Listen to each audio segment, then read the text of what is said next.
غلط ہے۔ بندوق کی نوک پر طلاق دلوانے کا حکم۔ اگر چند لڑکوں نے کسی کی کن پٹی پر پستول رکھی اور کہا کہ اپنی بیوی کو طلاق دو، اور اس نے 3 بار کہا کہ میں اپنی بیوی کو طلاق دیتا ہوں، تو کیا اس سے طلاق ہو جاتی ہے؟ تفصیل سے رہنمائی فرمائیں۔ صہیب صاحب پشاور سے پوچھتے ہیں۔ دیکھیے، بندوق کی نوک پر یا گن پوائنٹ پہ جو طلاق ہے، زبان سے اگر کوئی تحریری طلاق دے گا وہ نہیں ہوگی، زبان سے اگر طلاق دے گا تو اس میں اسلاف کا اختلاف ہے، دونوں طرف فقہا کے اقوال ملتے ہیں، کچھ اس طرف گئے ہیں کہ ایسی طلاق نہیں ہوتی، کچھ اس طرف گئے ہیں کہ طلاق ہوتی ہے۔ جو حضرات کہتے ہیں کہ طلاق نہیں ہوتی، ان کی دلیل یہ ہے کہ جب کفر معاف ہے بندوق کی نوک پر، تو طلاق تو کفر سے کم درجے کی چیز ہے۔ یعنی قرآن مجید میں اللہ تعالیٰ کا ارشاد ہے کہ جو کلمہ کفر زبان سے نکالے گا مجبور ہو کر، ہے نا، کہ الا من اکرہ وقلبہ مطمئن بالایمان، اگر دل اس کا ایمان کے ساتھ مطمئن ہے تو اس پر کوئی مواخذہ نہیں ہے، یعنی وہ کافر نہیں ہوگا۔ تو جو حضرات کہتے ہیں کہ بندوق کی نوک پر طلاق واقع نہیں ہوتی، وہ یہ دلیل دیتے ہیں کہ جب کفر جیسا جرم معاف ہے، حالانکہ کفر تو بڑا جرم ہے نا، طلاق تو ہلکی چیز ہے، تو جب کفر زبان سے نکلا ہوا کلمہ، یعنی اللہ کو معاذ اللہ کوئی یعنی اسلام کا انکار کر دے، نبی کا انکار کر دے، کفر یعنی معاذ اللہ کی شان میں گستاخی کر لے اگر موت کے خوف سے، تو وہ اللہ کی طرف سے معاف ہے، تو طلاق کیوں معاف نہیں ہے؟ تو یہ حضرات یہ دلیل دیتے ہیں کہ، اور اس دلیل کی بیس پہ کہتے ہیں کہ بندوق کی نوک پر بھی طلاق واقع نہیں ہوگی۔ لیکن امام ابو حنیفہ رحمہ اللہ تعالیٰ کا اس بارے میں مذہب یہ ہے کہ بندوق کی نوک پر طلاق واقع ہو جاتی ہے، اور اس بارے میں امام ابو حنیفہ کے دلائل بہت مضبوط ہیں۔ سب سے پہلی دلیل، رسول اللہ صلی اللہ علیہ وسلم نے ارشاد فرمایا، ثلاث جدہن جد وہزلہن جد، 3 چیزیں ایسی ہیں جن میں حقیقت بھی حقیقت اور مزاح بھی حقیقت، جن میں طلاق عتاق یعنی غلام کو آزاد کرنا اور طلاق سے رجوع کرنا۔ تو یہ جو حدیث میں کہا گیا ہے کہ جن کا مذاق بھی حقیقت، یہ کیوں کہا گیا ہے؟ یہ اس لیے کہا گیا ہے کہ شریعت، جو آدمی مذاق میں طلاق دے رہا ہوتا ہے وہ طلاق کے حکم پر راضی نہیں ہوتا، صرف طلاق کے الفاظ اس کی زبان سے نکل رہے ہوتے ہیں، وہ حکم پہ راضی نہیں ہوتا۔ حکم سے مراد یہ ہے کہ وہ یہ نہیں چاہتا کہ طلاق ہو، تو مذاق میں دے رہا ہے، لیکن شریعت نے پھر بھی طلاق کو واقع کیا ہے۔ اس لیے واقع کیا ہے کہ شریعت نے طلاق کا مدار الفاظ پہ رکھا ہے، آپ الفاظ کے نتیجے میں جو طلاق کا وقوع ہے، آپ اس پہ راضی ہو یا نہ ہو، اس پر شریعت نے حکم کا مدار رکھا نہیں ہے، اس لیے یہاں طلاق واقع ہو جائے گی۔ اب جو بندوق کی نوک پر طلاق دے رہا ہوتا ہے وہ بھی طلاق کے حکم پہ راضی نہیں ہوتا، وہ یہ چاہ نہیں رہا ہوتا کہ میری بیوی کو طلاق ہو، لیکن وہ پھر بھی طلاق دیتا ہے جان بچانے کے لیے۔ تو جب اس نے زبان سے الفاظ نکال دیے تو الفاظ پر شریعت نے حکم کا مدار رکھا ہے، چاہے آپ دل سے بیوی کو اپنے نکاح سے نکالنا چاہتے ہوں یا نہ نکالنا چاہتے ہوں، اس پر شریعت نے حکم کا مدار رکھا نہیں ہے۔ ہاں، ایک سوال پیدا ہوتا ہے یہاں پہ، وہ میں کفر والی بات کا بھی جواب دیتا ہوں کہ یہ تو زبان سے بھی الفاظ نہیں نکالنا چاہتا، یہ تو یعنی یہ آپ یہ کہہ سکتے ہیں کہ مذاق میں جب اس نے طلاق دیے تو زبان سے تو الفاظ کم از کم نکالے ہیں نا، ٹھیک ہے، وہ یہ چاہتا نہیں تھا کہ طلاق ہو، لیکن زبان سے الفاظ تو اپنے اختیار سے نکالے۔ یہاں جب گن پوائنٹ پہ کوئی شخص طلاق دے رہا ہے تو زبان سے الفاظ بھی اپنے اختیار سے نہیں نکالے، وہ بھی مجبوری میں نکالے ہیں، لہذا یہ اپنا اختیار ہی نہیں ہے۔ اور حدیث میں آتا ہے لا طلاق ولا عتاق فی اغلاق، جب انسان پر رائے اور فکر کے دروازے بند ہو جائیں تو طلاق واقع نہیں ہوتی۔ تو یاد رکھیں، یہ رائے اور فکر کے دروازے جب انسان پہ بند ہوتے ہیں تو یہ وہ کیفیت ہے جس میں انسان مجنون ہو، دیوانہ ہو یا نیند میں ہو۔ ہم یہ کہتے ہیں جب انسان سو رہا ہو یا پاگل ہو گیا ہو، اس صورت میں طلاق دے گا تو طلاق واقع نہیں ہوگی، کیونکہ وہ سوچ سمجھ کے طلاق نہیں دے رہا، ابھی وہ تو سوتے ہوئے میں دے رہا ہے، وہ اس کو اختیار ہی نہیں ہے۔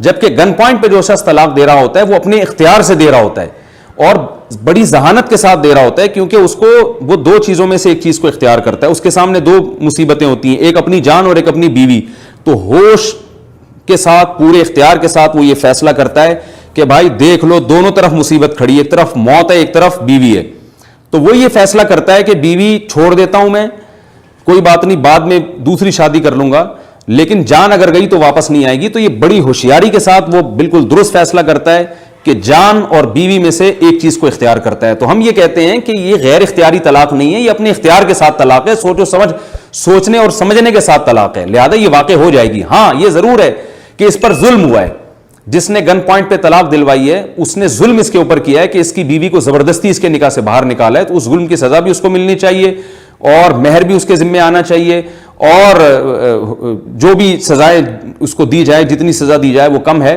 یہ اس لیے کہ لوگ کہتے ہیں کہ بھئی اس طرح تو لوگ طلاقیں دلوانا شروع کر دیں گے، تو یہ ظلم ہے نا, ظلم تو دنیا میں ہوتا ہے, آپ کسی کو چاقو ماریں تو لگتا ہے نا. اب لوگ کہتے ہیں کہ اس میں اس بیچارے کا کیا قصور ہے, تو آپ نے جس کو چاقو مارا, قصور تو مارنے والے کا ہوتا ہے, نقصان اس کو ہوتا ہے جس کے چاقو لگا ہوتا ہے. تو اسی لیے تو اسلام میں ظلم حرام ہے کہ اس میں مظلوم کا نقصان ہو جاتا ہے. تو جو کسی کو گن پوائنٹ پہ طلاق دلواتا ہے تو اس میں بھی یعنی مرد کا بھی نقصان, اس عورت کا بھی نقصان.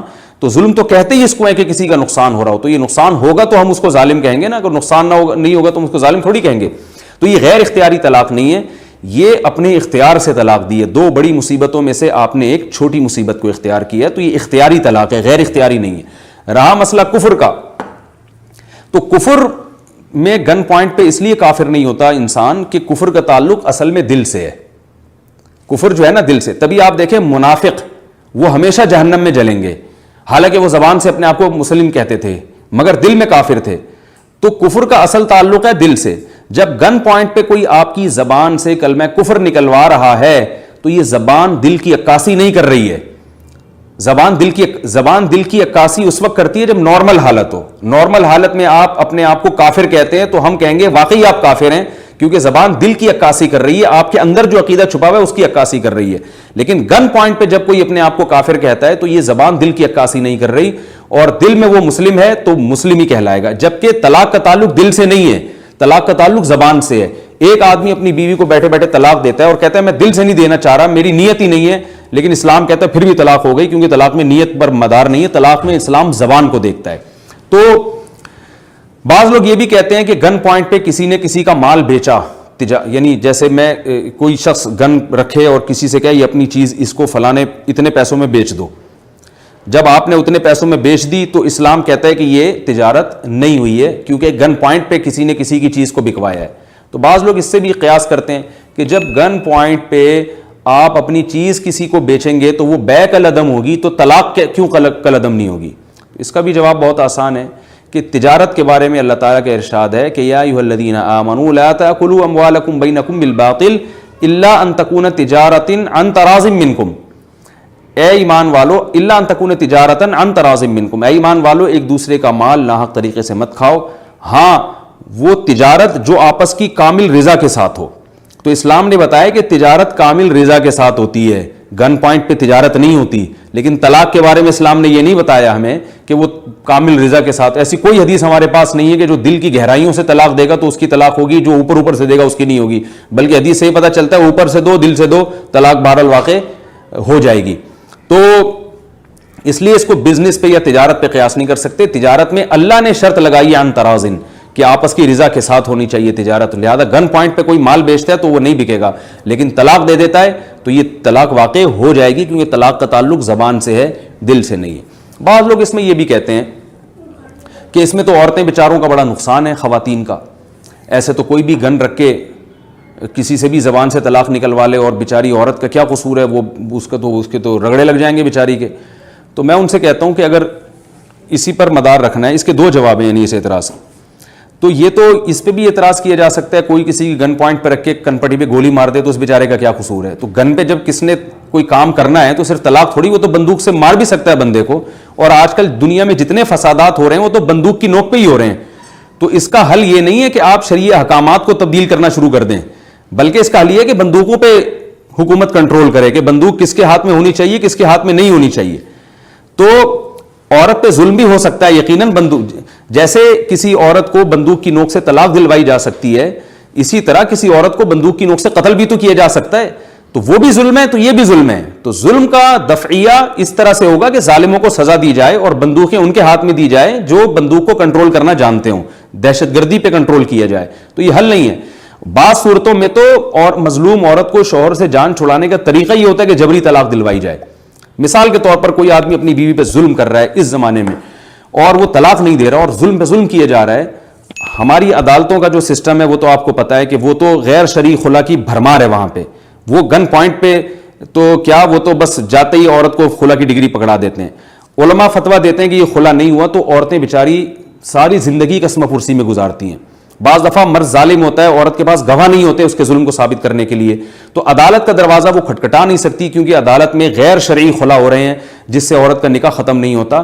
تو اب ایک ہی راستہ رہ جاتا ہے جبری طلاق کا, اور وہ فقہ حنفی میں اس کا حل موجود ہے کہ ہم لوگوں کو یہ مشورہ دیتے ہیں کہ بھائی پولیس والوں سے رابطہ کرو یا کسی اور ذریعے سے رابطہ کر کے ایسے ظالم آدمی سے مار کوٹ، میں نہیں کہہ رہا بندوق کی نوک پہ، مار کٹائی کر کے اس کی زبان سے طلاق نکلوائیں تاکہ اس عورت کی جان چھوٹے اس سے. اور سعودی عرب کی عدالتوں میں یہی چل رہا ہے.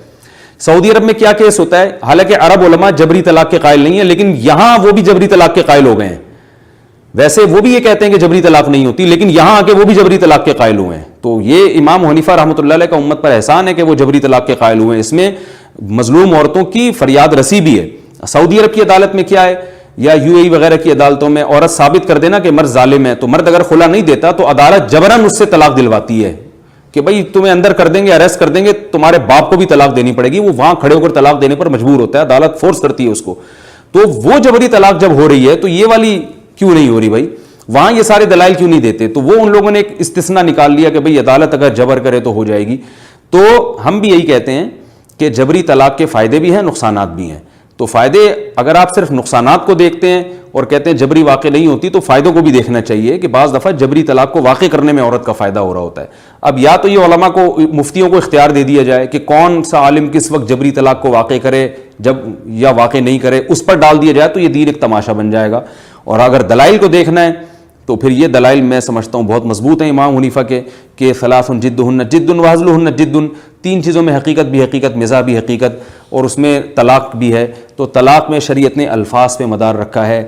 آپ کی دل کا ارادہ ہے، آپ کی چاہت ہے یا نہیں، گن پوائنٹ پہ دے رہے ہیں یا بغیر گن پوائنٹ کے دے رہے ہیں، اس پر شریعت نے مدار نہیں رکھا. اور یہ اختیاری طلاق ہے، غیر اختیاری نہیں ہے. اختیار اس لیے کہ آپ کو دو بڑی مصیبتیں آپ کے سامنے تھیں، بیوی اور جان. آپ نے بڑی عقل مندی سے آپ نے کہا بیوی کو چھوڑو اس وقت، جان بچاؤ. تو یہ بڑی عقل مندی سے سوچ سمجھ کے آپ نے بیوی کو طلاق دی ہے. اور اس طلاق پہ آپ کو تو گناہ نہیں ملے گا، لیکن اس کو گناہ ملے گا جس نے بندوق کی نوک پر آپ کو طلاق دلوائی ہے. اور اس کا ایک ہیلہ بھی ہے، علماء بتاتے ہیں کہ اگر کبھی خدا نخواستہ کسی کے ساتھ ایسا ہو جائے کہ بندوق اس کے جو ہے نا کنپٹی پہ رکھ کے کوئی زبان سے طلاق نکلوا رہا ہو، تو ایک ہیلہ ہے، تدبیر ہے. وہ تدبیر اگر وہ اختیار کر لے گا، ایسے الفاظ آخر میں کہہ دے گا، تو انشاءاللہ اس سے طلاق واقع نہیں ہوگی. وہ ہیلہ کیا ہے، وہ اگر یہ ایسے اوپنلی بیان کیا جائے تو اس میں ڈر ہے کہ لوگ اس کو ایک ناجائز کا ذریعہ اور وسیلہ نہ بنا لیں. تو اس لیے وہ علماء سے کسی بھی وقت رابطہ کر کے، کسی کو یہ خطرہ ہونا کوئی گن پوائنٹ پہ بلا وجہ اس کو ظلم کر رہا ہو، تو وہ علماء سے رابطہ کر کے پوچھا جا سکتا ہے. وہ عالم خود دیکھ لیں گے کہ یہ واقعی مظلوم بھی ہے یا نہیں ہے یہ مرد، تو وہ اس کو ہیلہ بتا دیں گے، اور جو مظلوم نہیں ہوگا اس کو وہ ہیلہ نہیں بتائیں گے. اللہ تعالیٰ عمل کی توفیق عطا فرمائے.